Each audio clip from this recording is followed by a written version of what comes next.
बिस्मिल्लाहिर्रहमानिर्रहीम, अस्सलाम वालेकुम। आप देख रहे हैं प्रोग्राम नुक्ता नज़र। मैं हूं सलमान हसन, साथ मौजूद हैं जनाब मुजीबुर रहमान शामी साहब।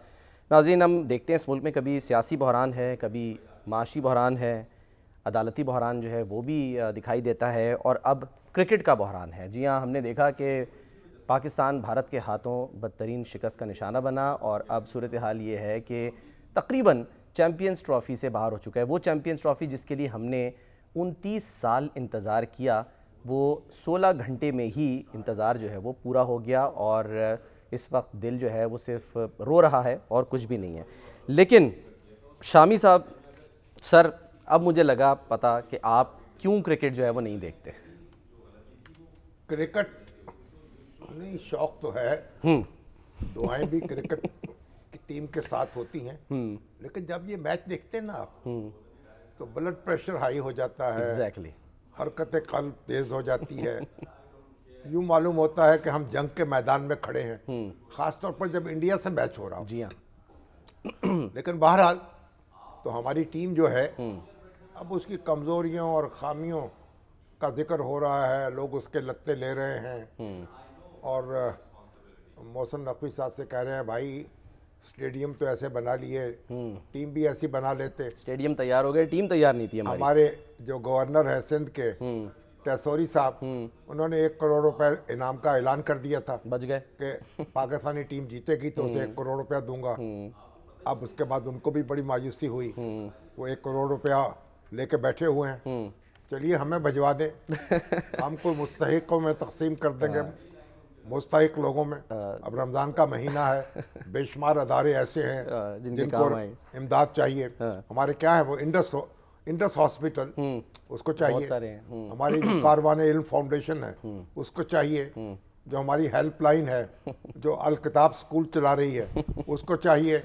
और अल अमीन अकेडमी जो है, हमारे जरा पीर दयाउलक नक्शबंदी साहब होनहार बच्चों को मुकाबले के इम्तहान के लिए तैयार करते, उनको चाहिए। तो मतलब ये है, इस तरह उनके काम वालों को चाहिए, अल खिदमत वालों को चाहिए।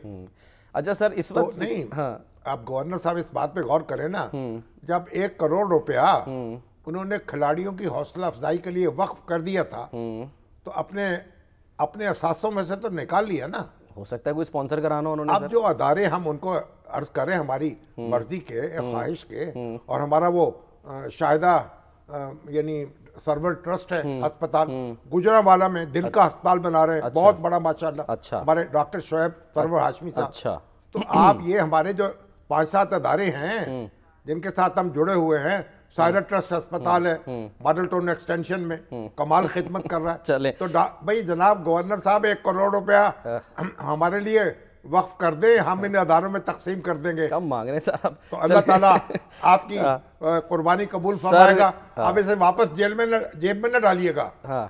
जो दे दिया वो दे दिया, मुझे तो अल्लाह की राह में दे दे। अच्छा, क्रिकेट की बजाय अल्लाह की राह में दे दे। चले तो मेरा उनसे हम तवक्को रखते हैं, और हमारी खिदमत हासिल कर ले तो ये 10-10 लाख रुपया इन सब अदारों को दे दें। ठीक है, बहुत मेहरबानी। अपील हो गई सर आपकी, एक अपील बंगाली भाइयों से भी कर दें, क्योंकि बात अब नौबत यहाँ तक आ गई है कि जो आज टीम खेल रही है बांग्लादेश न्यूजीलैंड के खिलाफ, ये आज जीत जाए, पाकिस्तान से हार जाए, तो शायद फिर एक मौका, वो जो अगर मगर का खेल होता है ना, बांग्लादेश जो है ना। हाँ, अब बांग्लादेश इकबाल बेग साहब भी सर हमारे साथ, या हम जीते, अब एक ही बात है।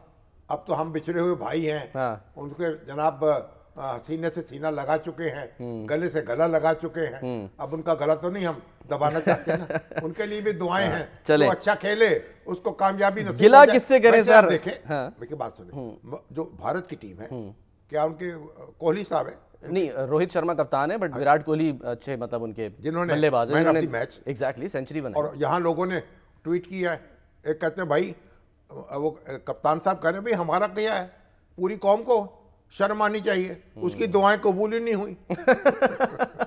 अपने ईमान की फिक्र करें, अपने ईमान की फिक्र करें। हाँ, ये हमारी क्या फिक्र कर रहे हैं? मीम्स हैं बेसिकली, ये चल रही हैं। हाँ। तो बहरहाल देखिए, जो इंडिया की टीम है वो अच्छा खेली है, और उसको दाद देनी चाहिए, मुबारकबाद भी देनी चाहिए, बेशक, और दिल बड़ा करना चाहिए। और बात छोटा तो दिल हो गया ना, बार बार होता है। तो इकबाल साहब हमारे साथ हैं। इकबाल साहब, अस्सलाम वालेकुम। इकबाल भाई, शामी साहब और सलमान, आप दोनों को अस्सलाम वालेकुम। शामी साहब को मैं सुन रहा था, तो अब मैं एक सवाल इनसे, माशाल्लाह इनका बड़ा जबरदस्त किस्म का तजुर्बा है, एक सवाल ये पूछना चाहता हूँ कि जब पाकिस्तानी टीम जीतती है शामी साहब, हाँ जी। तो वजीर आजम, वजीर आला, गवर्नर सब मुबारकबाद के पैगामात जो है टेलीविजन पे चलना शुरू हो जाते हैं और इनामात की भी भरमार हो जाती है। लेकिन जब हारती है तो कोई हौसला अफजाई के लिए क्यों नहीं इस तरह का बयान देता कि कोई बात नहीं, तुम जीतो तुम या जीतो हारो, या हारो। हमें तुमसे प्यार है। नहीं, इसलिए हाँ, कि जब कमजोरियां सामने होती हैं, जब नाकस कारकर्दगी सामने होती है, जब फील्डिंग है, बॉलिंग है, बैटिंग है, उसको तो फिर वो कमजोरियां और खामियां जो हैं उसको देख के फिर गुस्सा आता है ना, और आप भी गुस्से में मुब्तला हो जाते हैं। तो बहरहाल हमारे कुछ आप भी आंसू पूछ दें उनके, अगर उन्होंने नहीं पूछे तो। और ये शहबाज शरीफ साहब तो इस वक्त आज़रबाईजान में हैं, और जनाब आसिफ अली जरदारी साहब जो हैं वो तो पता नहीं उन्होंने क्रिकेट देखी है कि नहीं देखी। तो बहरहाल शहबाज शरीफ साहब तो कह रहे थे कि मेरा नाम बदल देना अगर इंडिया को पीछे ना छोड़ा। तो हमने तो हाँ, लेकिन क्रिकेट में भी नहीं कह रहे ना सर, हमने तो क्रिकेट में भी नहीं छोड़ा क्रिकेट का ना। फील्ड उनका नहीं है ना, क्रिकेट का फील्ड तो मोहसिन नकवी साहब का है और फिर जनाब हमारी टीम का। हाँ, तो इकबाल साहब आप बताइए करना क्या चाहिए, जिम्मेदार कौन है?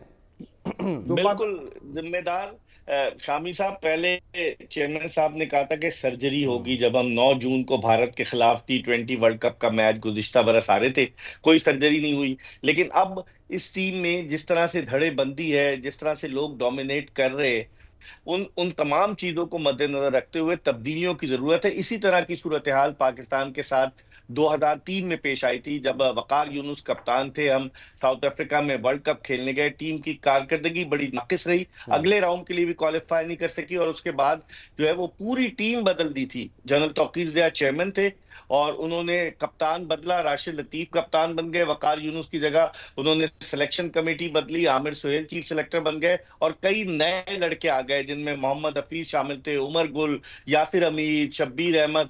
तो कुछ ना कुछ तो करना पड़ेगा, वरना कब तक ये हमारे जज्बात से खेलते रहेंगे। और आप जो चैरिटी की बात कर रहे थे, अभी आप तो टीम बदल नहीं सकते ना, आप इसके लिए नहीं सारे ना बदले हाँ, शामी साहब, सारे कौन कह रहा है, मतलब 4-5 तब्दीलियां तो हो सकती है ना। वैसे ही इस टीम का इंतखाब मेरिट की बुनियाद पर कहाँ हुआ? जिस टीम में एक स्पिनर हो, एक ओपनर हो, वो कहाँ से मुतवाजिन टीम तो थी? इसका मतलब हुआ कि पहले सिलेक्शन कमेटी फिर बदली जाए। बिल्कुल, सिलेक्शन कमेटी सलमान लाखों रुपए माहाना वसूल कर रही है, फी सबीलिल्लाह काम नहीं कर रहे हमारे सेलेक्टर्स। तो ये उन पर जिम्मेदारी आयद होती है कि टीम का इंतखाब कर, वो कह रहे आंखें बंद करके हम सेलेक्ट कर रहे हैं ताकि किसी के साथ नाइंसाफी ना हो। अब उनकी आंखें खुल जानी चाहिए। तो फिर मैच में भी आंखें बंद रही ना, खुल जानी चाहिए। जैसे वो हम कहते हैं कोटला छुपा के खेलते थे ना, जो अंधेरे में जो हाथ आ जाता था बस उसको पकड़ लेते थे। तो जो अंधेरे में जो हाथ आ जाता है उसको टीम में दाखिल कर देते हैं। अच्छा इकबाल भाई, बांग्लादेश ने पाकिस्तान को हराया, ठीक है, वाइट वॉश किया, फिर उसके बाद पाकिस्तानी टीम हमने देखा ऑस्ट्रेलिया गई, वहां पर ओडीआई में शिकस्त दी, साउथ अफ्रीका गई, वहां पर क्लीन स्वीप किया। अच्छा, ना जो है वो आपने टेस्ट जो प्लेयर्स थे उनमें से स्पिनर्स को लिया, और ना ही जो बल्लेबाज परफॉर्म करके आए थे उनको चुना, उनकी जगह आपने अचानक एक नए बिल्कुल जो है ना लड़के शामिल कर दिए। इस पर भी कई सवाल उठे। तो ये हेड कोच हैं आकिब जावेद साहब, खुद खेल चुके हैं, हमारे दोस्त हैं, भाई हैं, अजहर अली, ये सब, तो इनको नहीं समझ में आई है? असद शफीक को भी ये बात देखिए बिल्कुल समझ में आनी चाहिए थी, लेकिन अगर फहीम अशरफ सियासी बुनियादों पर टीम में शामिल होंगे, वो इतने अगर अच्छे थे तो उनको क्यों नहीं लेकर गए ऑस्ट्रेलिया, जिम्बाब्वे, साउथ अफ्रीका? अगर खुशदिल शाह इतने अच्छे थे तो 2022 उन्हें क्यों सेलेक्ट किया कप्तान मोहम्मद रिजवान के कहने पर? अब रिजवान साहब अपने चंद लोगों से ट्वीट करा रहे हैं कि टीम उनकी मर्जी की नहीं थी। अगर आपकी मर्जी की नहीं थी तो आप उसी वक्त इस्तीफा दे देते या आप बयान दे देते। नशिस्त से, सीटों से चिपके भी रहना चाहते हैं और अपनी बात भी कहना चाहते हैं। मेरी समझ में नहीं आ रहा, पाकिस्तान क्रिकेट सलमान इस वक्त एक ऐसे दोराहे पर खड़ी है, बड़ी बदनामी हो रही है, बड़ी बेइज्जती हो रही है। मोहसिन नकवी साहब को इस हवाले से एक्शन लेना होगा। अगर वो एक्शन नहीं लेंगे तो तमाम जो है तनकीद के निश्तर उनकी तरफ जा रहे हैं कि वो मोहसिन नकवी साहब को एक्शन लेना होगा या उन पर एक्शन लेना होगा? अब तो शामी साहब, उन्हें तो वजीर आजम पाकिस्तान ने जो है वो पेट्रन इन चीफ जो है पीसीबी के उन्होंने बनाया उन्हें पीसीबी का चेयरमैन, तो जो जिन्होंने बनाया उनसे भी तो आप पूछें, माशाल्लाह आपके तो सबसे बड़े अच्छे ताल्लुक। उनसे भी पूछेंगे जिनसे नहीं पूछ सकते। अच्छा, बाबर आजम को क्या हो गया? तो आप सबसे ही पूछेंगे और खुदा उनसे पूछे, अब और क्या कर सकते हैं हम। नहीं, बाबर आजम की जो सलमान आपने बात की, एक उसको किंग बना दिया है, आपने देखा रिजवान नहीं, वो तो कह रहे हैं मुझे अब किंग ना कहें, बड़े खिलाड़ियों को बाहर करना होगा आपके ख्याल में, तो फिर हम कुछ कर सकते हैं। और क्या होना चाहिए फौरी तौर पे बस इकबाल भाई, अब ये जैसी चैंपियंस ट्रॉफी खत्म होती है, क्योंकि चांसेस तो खत्म हो गए, मादूम हो गए। हाँ हाँ बिल्कुल, मतलब यही होना चाहिए कि तब्दीलियां अमल में आए, सिलेक्शन कमेटी की छुट्टी हो, कप्तान की अकाउंटेबिलिटी हो, और वो लड़के जो इंतजार में, यंगस्टर्स पे अगर आप इन्वेस्ट करेंगे, ठीक है हारेंगे ना, इनसे भी तो हार रहे हैं इनके साथ, तो नौजवानों पे अगर आप इन्वेस्ट करें, मेरे ख्याल में वो ज्यादा बेहतर रहेगा पाकिस्तान क्रिकेट। चले ठीक, दुआ करें हमें अल्लाह ताला सब्र जमील अता करे, और हमारे जो क्रिकेट के बादशाह हैं उनको आंखें खोलने की तौफीक दे, और वो हक़ाइक़ को देख सकें और दुरुस्त फैसले कर सके। चले हमारे वो जो है हमारे दोस्त फाइज रहीमुद्दीन साहब, जनरल रहीमुद्दीन साहब के फर्जंदे अर्जमंद, अच्छा, वो कहते हैं भाई ये जो हमें यकतरफा मैच देखकर ना, तो हमें कॉलेज का प्यार याद आ गया। वो भी एक तरफा होता था, कॉलेज का प्यार जो है यकतरफा होता था, बस उसी तरह से यकतरफा मैच हो गया। चले सर, अल्लाह ताला बस करेंगे। इकबाल भाई थैंक यू सो मच, बहुत बहुत शुक्रिया, आपने जो है वो अपने ख्यालात का इजहार किया। अब क्या करें, अब तो जो कुछ हो गया सो हो गया सर, लेकिन हर दफ़ा यही कहा जाता है जो हो गया सो हो गया, अब कुछ ना कुछ करना ही पड़ेगा, वरना कब तक हम जो है वो इस तरह इंडिया से ख़ास तौर पे पीछे रहेंगे। इंडिया से हम कोई अब एक मैदान में थोड़ी पीछे हैं, क्रिकेट में पीछे हैं, सियासत में पीछे हैं, मईशत में पीछे हैं, तालीम में पीछे हैं, अब और उसके बाद सेहत में पीछे हैं, और पता नहीं कहाँ कहाँ पीछे हैं, लेकिन बहरहाल हौसले में आगे हैं। पाकिस्तानी कौम जो है ना, वो हौसलामंद कौम है, अगर हौसला नहीं हारती, आगे बढ़ने का जज्बा रखती है। लेकिन सर किसी ने क्या कहा आपने, इकबाल ने, उठा साकिया पर्दा इस रात से, लड़ा दे ममोलिक को शाहबाज से। तो हम तो हर वक्त यानी तैयार रहते हैं, और शहबाज शरीफ साहब ने जो कहा है, कभी अगर मैं हिंदुस्तान से आगे जाके न दिखा दूं तो मेरा नाम शहबाज नहीं है।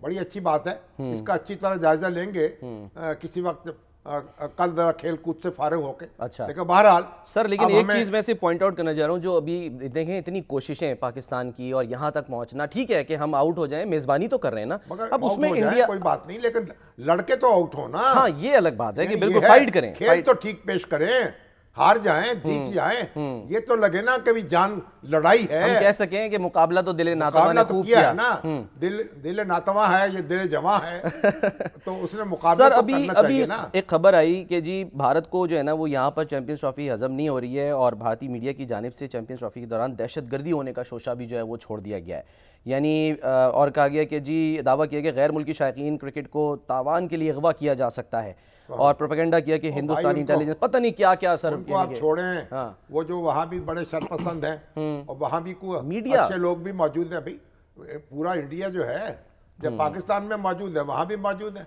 पूरा इंडिया तो नहीं है ना। ये किसी शरपसंद ने कुछ आपने ट्वीट कर दिया तो आप सर पकड़ के बैठ गए। बहरहाल इंडिया की टीम अच्छा खेली है, और हमें एक हौसले के साथ, एक जज्बे के साथ, सिर्फ बढ़ के मारने से काम नहीं चलता, इक़दामात करने चाहिए और अपने आप को दुरुस्त करना चाहिए।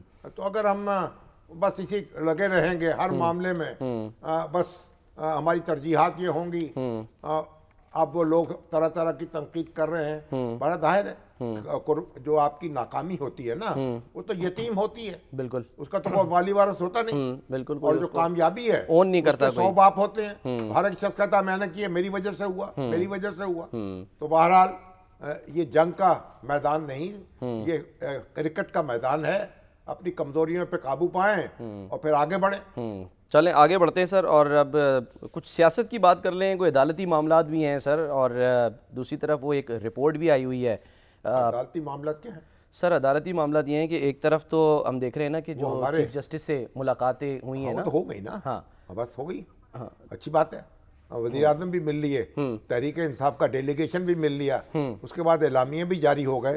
उनको कह दिया गया जुडिशल रिफॉर्म्स जो हैं, जो चीफ जस्टिस साहब करना चाहते हैं, उसके लिए आप तजावीज़ दे दें अपनी। सही। तो तजावीज़ दे देंगे। उन्होंने दिल के फफोले फोड़ लिए और जनाब जो अपनी शिकायत के अंबार लगा दिए। चीफ जस्टिस साहब ने सुन लिए और कोई अपना जवाब नहीं दिया। वो जवाब देना भी नहीं चाहिए था उनको। और ये अपने पीटीआई के दोस्त जो हैं, उनको भी ये अदब आदाब का ख्याल रखना चाहिए। जो बात जहाँ कहने की है वही करनी चाहिए ना। वो क्या अंग्रेजी का मुहावरा है, बार्किंग ऑन रॉन्ग ट्री, गलत गलत दरख्त जो है ना, उस पर तो बकवास नहीं फरमानी चाहिए ना। कितने प्यार से आपने कहा है सर। बकवास ही फरमानी चाहिए। लेकिन इसका सर कोई मतलब कोई नतीजा निकलेगा इन मुलाकातों के? नहीं कि रिफॉर्म, नहीं, आप जुडिशियल रिफॉर्म्स करनी है। जुडिशियल रिफॉर्म्स में बहुत कुछ होना है। वकीलों को नकेल डालनी है, मुकदमे नहीं चलने देते और हड़तालें करते हैं, पेशियां लोगों के पैसे ज़ाया करते हैं, फिर तारीख पेशियों पे पेशियां लेते हैं। तो एक तो ये थोड़ा एडजर्नमेंट का किस्सा खत्म होना चाहिए, इस हड़तालों का किस्सा खत्म होना चाहिए। और फिर यह है कि बस ठीक है, मुकदमे जो हैं, जो झूठे मुकदमे दर्ज हों तो दर्ज कराने वालों पर भी हर्जाना होना चाहिए। सर जब बहुत कुछ करने का है, मगर हम कुछ करें तो सही ना।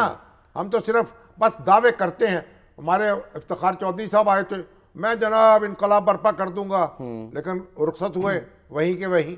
फिर जितने भी लोग आए, हालात वहीं के वहीं करके छोड़ के चले गए, बात तो पीछे धकेल गए। अब साकिब निसार साहब को याद कर लें, उन्होंने क्या किया।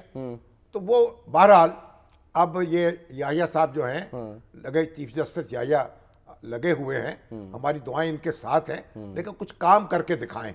और ये मुलाकातों का सिलसिला अब इसे ज्यादा तूल न दें। सर आपने अपने कॉलम में भी जिक्र किया और प्रोग्राम में भी कहा था कि सर अब्दुल रशीद गालिबन पहले वो नहीं मिले थे वजीर आजम से।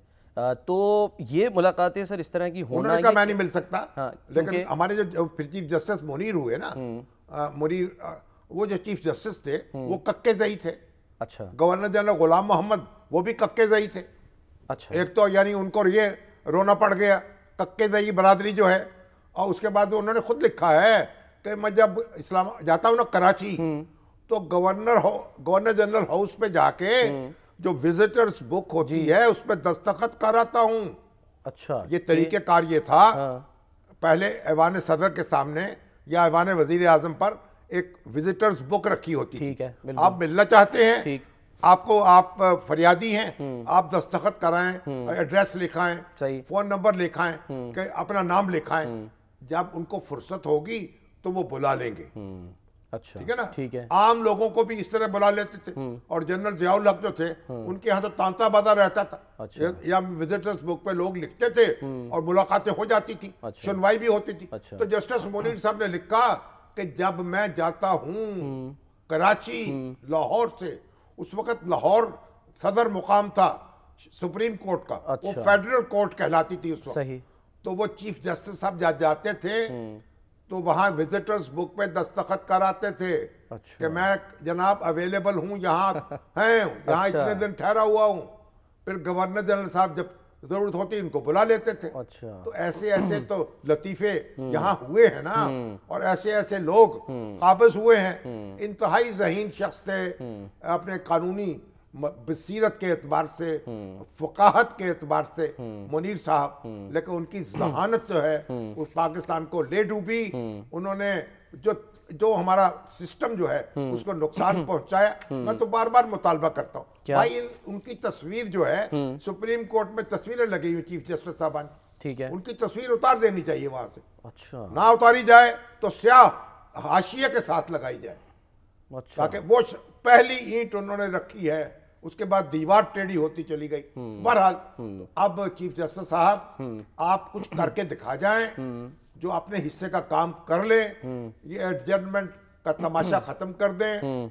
ये आप वकीलों की हड़तालें जो हैं हड़ताल करें, कोई मुकदमा मुलतवी ना हो और कार्रवाई करें, अपने चलते रहें। और ये वकील जो हैं इनको भी कान पकड़ने चाहिए, तो तभी तो काम चलेगा। अभी तो ये हमारे सबके कान पकड़ते हैं, बल्कि कान कुतरते हैं। इनके कान पकड़ने वाला कोई नहीं है। और आज तो वो क्या हुआ, हमारे एक जो बार काउंसिल के नुमाइंदे थे अख्तर हुसैन, जुडिशल कमीशन के sir, judicial commission, Akhtar Hussain साहब, उन्होंने इस्तीफा दे दिया है। तनाज़ात पर तकरीरियां जो हो रही थी, कहते हैं को वहाँ के मामलात जो है कोई राय नहीं मांगी गई होगी उनकी। अच्छा। ये भी होता ना, बार काउंसिल के नुमाइंदे थे ना। हाँ। अब जो बार काउंसिल का नुमाइंदा होता है उसको तो फिर वही मौक़िफ़ इख्तियार सर, करना पड़ता है ना। हाँ। जो बार काउंसिल जिसकी हदायत करती है, अच्छा। वो इंडिपेंडेंटली तो काम नहीं कर सकता। अब सर उन्होंने मौक़िफ़ अपनाया कि जुडिशल कमीशन ऑफ पाकिस्तान की रुकनीत से इस्तीफ़ा देता हूँ। बार काउंसिल ने मुझे 3 मरतबा जुडिशल कमीशन ऑफ पाकिस्तान का रुकन नामजद किया, अपनी जिम्मेदारियाँ बेहतरीन सलाहियतों के मुताबिक अंजाम देता रहा। वजह ये लिखी कि हालिया अदालती तकरीरों से मुतालिक तनाज़ात की बिना पर मजीद काम जारी नहीं रख सकता। तो तनाज़ात क्या भाई, वहाँ तो फैसले अक्सरियत से होने हैं। आप अपनी राय बयान कर दें। अब आपके पास वीटो तो है नहीं कि आपकी बात मानी जाए, तो फिर आपको वही बात कहनी है जो बार काउंसिल आपको कह रही है। अब उन्होंने इस्तीफा दिया है तो बार काउंसिल कोई दूसरा आदमी नॉमिनेट कर देगी। नाम आ रहा है सर एक बोन साहब जी, एहसन बोन साहब का नाम आ रहा है। हसन बोन साहब का नाम आ जाए। हसन बोन साहब तो माशाल्लाह बड़े यानी वो है मरंज है। दिल को थामा उनका दामन थाम के, मेरे दोनों हाथ निकले काम के। दामन भी हाथ से नहीं छोड़ते और दिल को भी मुट्ठी में रखते हैं। तो बहरहाल जो भी हो, सिस्टम तो चलना चाहिए ना। सिस्टम, अख्तर हुसैन साहब वो तो बात, जब इजलास हो जाता था लंबे लंबे इंटरव्यू देते थे, टीवी इंटरव्यू, इजलास की कार्रवाई बयान करते थे। अब ये कौन सी बात बिल्कुल हाँ, ये तो नहीं देती थी भाई। आप रुकन हैं तो आप फिर तफसील बयान को कर रहे हैं। तो बहरहाल सर अब ये मामला अपना शौक पूरा कर लिया और अपनी भड़ास निकाल ली। 3-4 इंटरव्यू दे दिए टीवी के ऊपर माशाल्लाह। तो अब किसी और को मौका मिलना चाहिए। अच्छा सर, हमने देखा था ये जो मामला है जजेस की सीनियरिटी का, 5 जजेस थे ज़ाहिर है जिन्होंने वो गए थे इस्लामाबाद हाई कोर्ट के बाद वो वहाँ चले गए थे सुप्रीम कोर्ट। अब इस्लामाबाद हाई कोर्ट बार जो है उसने इन 5 जजेस की जो है ना वो दायर पटिशन की हिमायत कर दी है। तो एक तरफ जाहिर सी बात है कि हम देख रहे हैं हिमायत कर दी है, जो पटिशन दायर की गई है सुप्रीम कोर्ट में उसकी उन्होंने यानी कि हिमायत, उनकी हिमायत की है। हाँ जी, हिमायत की है। सीनियरिटी का मामला तय किया जाए। एग्जैक्टली। तो फिर क्या हलफ वाला जो मामला है वो तय किया जाए। तो फैसला तो सर हाँ, अभी ये सुप्रीम कोर्ट ने ही मामला तय करना है। हाँ। सुप्रीम कोर्ट को तय करना चाहिए सीनियरिटी का मामला।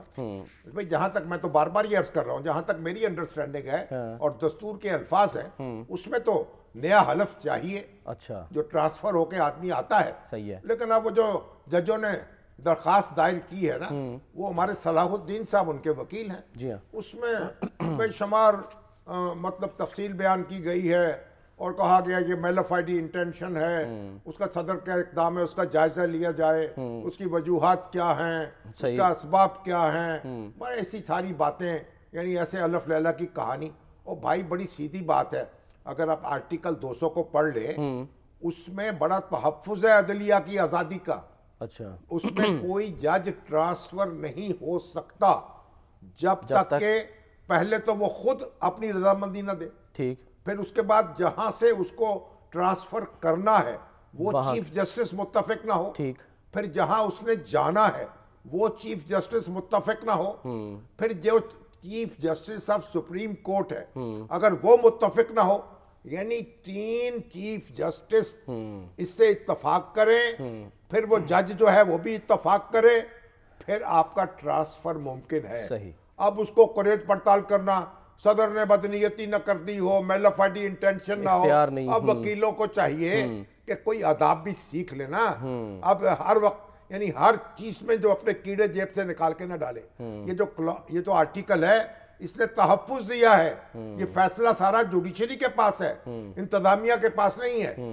अगर एक जज भी मुत्तफिक नहीं है तो नहीं होगा तबादला। तो असल मामला ये नहीं है कि तबादला हुआ है, असल मामला ये है कि उनकी जो सीनियरिटी उसी हलफ से मुतय्यन हुई है जो पुराना उठाया गया है। ठीक है। और मैं समझता हूं जो दस्तूर के अल्फाज हैं वो नए हल्फ का तकाजा करते हैं, लेकिन फैसला सुप्रीम कोर्ट को करना है। सही। और कर देना चाहिए। ये नहीं है कि आप उस दरखास्त पे लेट जाएं और कहीं बारी आएगी तो सुनेंगे, बारी से पहले कैसे सुन लें, इतनी देर में वो रिटायर भी हो जाएंगे हमारे जज साहबान जो है। तो ऐसा ना करें इसको। ठीक है। आप अदलिया को भी सोचना चाहिए ना, इंसाफ करना ही नहीं चाहिए, इंसाफ होते हुए नजर भी आना चाहिए। ठीक है। जो मुनसिफ है वो भी कटहरे में होते हैं और मुल्ज़म भी कटहरे में होते हैं। सही। मुनसिफ तारीख के कटहरे में होते हैं। क्या कहा मौलाना अबुल कलाम आजाद ने जब मुकदमा कायम हुआ उन पर बगावत का, तो मैं उनका मिस्टर मजिस्ट्रेट, मैं और तुम तारीख के 2 किरदार। अच्छा। मैं अपना फर्ज अदा कर रहा हूं, तुम अपना फर्ज अदा करो। मैं स्याह को सफेद कहने से इनकार करता हूं। और मिस्टर मजिस्ट्रेट, याद रखो, दुनिया की सबसे बड़ी नाइंसाफियां या जंग के मैदानों में हुई हैं या इंसाफ के ऐवानों में हुई हैं। हमारे इंसाफ के ऐवानों में जो कुछ होता रहा है उसका तज़किरा जो है शर्मनाक है। हमारे जो पीटीआई के दोस्त हैं, हमारे दूसरे, सही है। आज ये हो गया, आज ये हो सर, मुझे ब्रेक गया, लेनी आज ये हो गया। ओ भाई, ये नगर 100 बार लूटा गया, आज का नहीं है। कितने जजों को निकाला गया, कितनों के हलफ नहीं लिए गए, कितनों के खिलाफ कार्रवाइयां हुई। क्या एक जख्म पे तारीख भरी पड़ी है। सर, एक ब्रेक लेनी है। कुजा न हम, ये तो आप देखिए ना, तन हम दाग शुद्ध, पंबा कुजा न हम। कहां मैं पंबा रखूं, मरहम रखूं, पूरा जिस्म जो है उस पे जख्म लगे हुए हैं। ठीक है सर, एक ब्रेक लेते हैं। ब्रेक के बाद वापस आते हैं तो देखते हैं सियासत के ऐवानों में सबसे ज्यादा मौसर वफाकी वजीर कौन है। एक रिपोर्ट आइए शेयर करेंगे एक ब्रेक के बाद।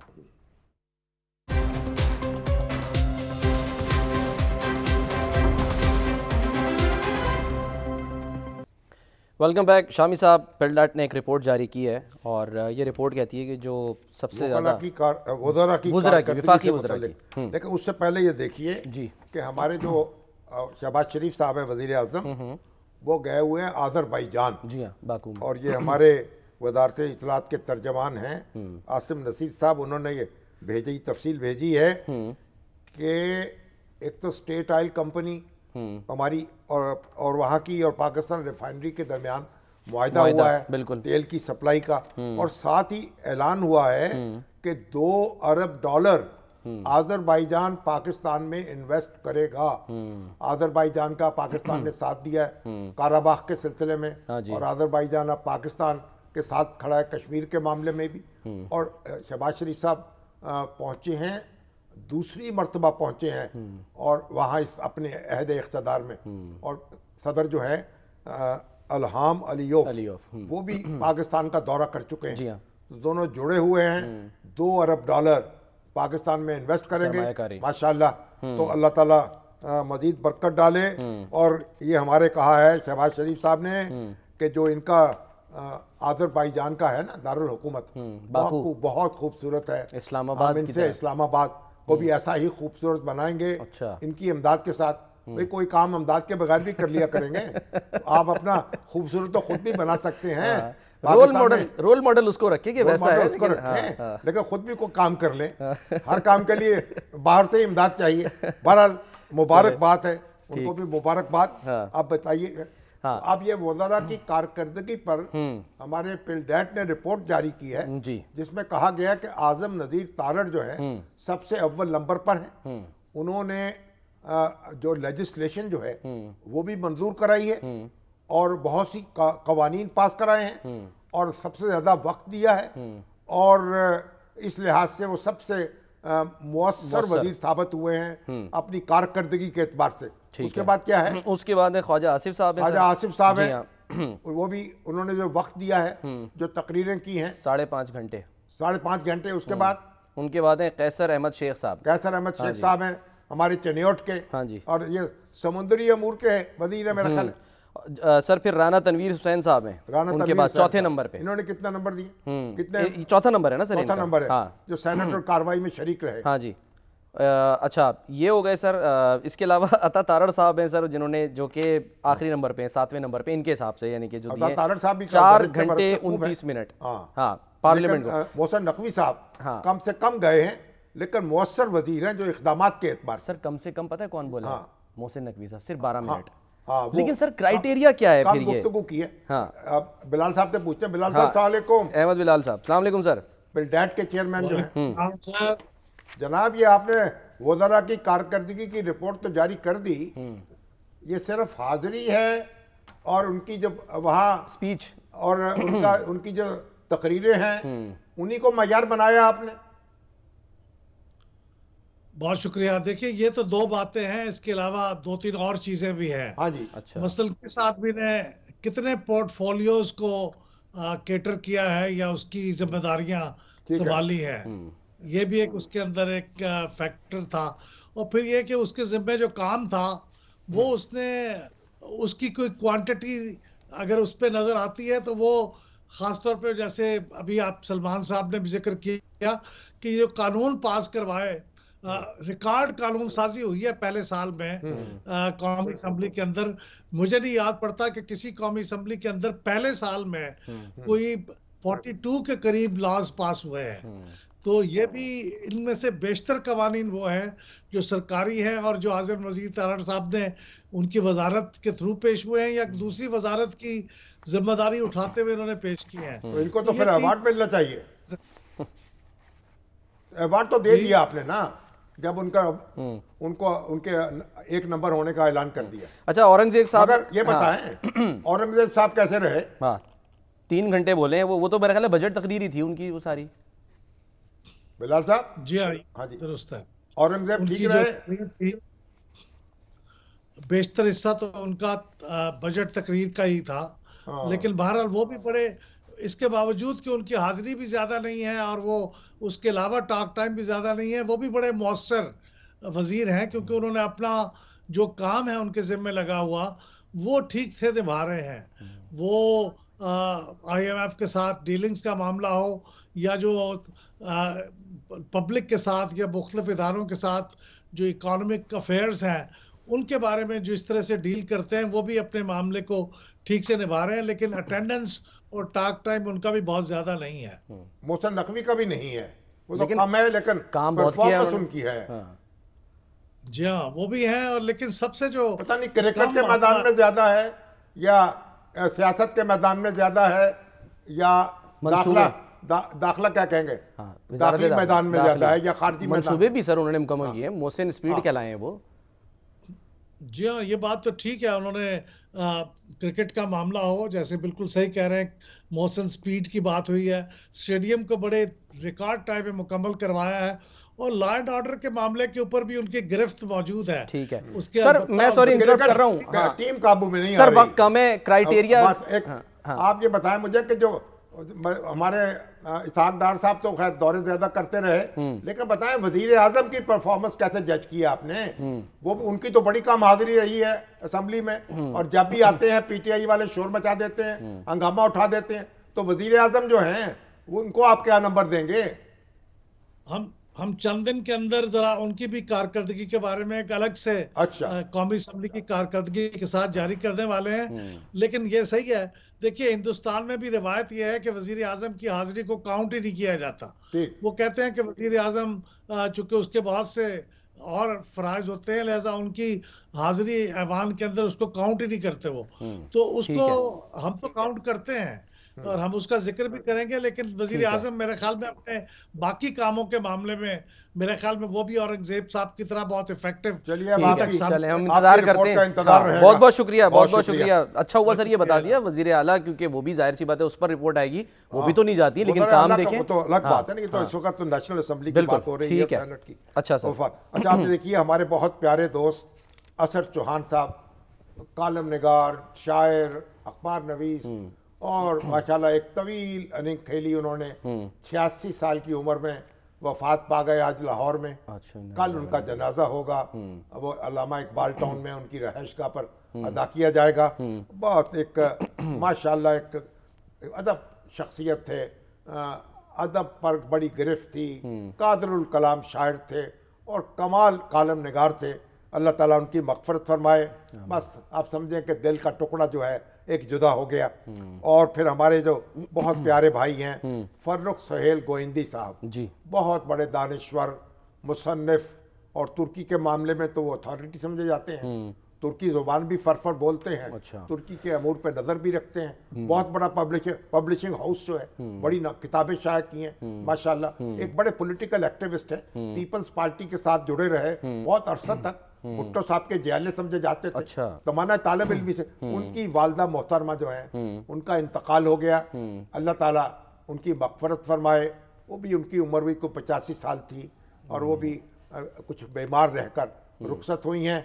और उन्होंने माशाल्लाह यानी गोइंदी, फर्रुख सुहेल गोइंदी जैसा बेटा कौम को अता किया। अल्लाह ताला उनकी मग़फ़िरत फरमाए। और सबर देव गोविंदी साहब को भी और असर चौहान साहब के बच्चों को भी, और हम अहले कलम जो हैं इनको याद करेंगे और इनके लिए दुआ करते रहेंगे। आमीन सर। सर बस लास्ट मिनट है, गुफ्तगू करनी थी, ज़ाहिर वक्त नहीं रहा क्योंकि वो जो ऑपोजिशन है वो इस वक्त गई हुई है कराची में। ऑपोजिशन कराची में है, लकी अरानी सर्कस अपोजिशन का वो कराची में है। अच्छा। और वो इससे मुलाकातें कर रही है, पीर साहब पगाड़ा से, दूसरे लोगों से, मज़ार कायद पर भी गए हैं, तकरीरें भी की हैं। तेरे कूचे इस बहाने मुझे दिन से रात करना, कभी इससे बात करना, कभी उससे बात करना। सर अब ब्रेक ले लेते हैं, एक ब्रेक लेते हैं, ब्रेक के बाद वापस आते हैं।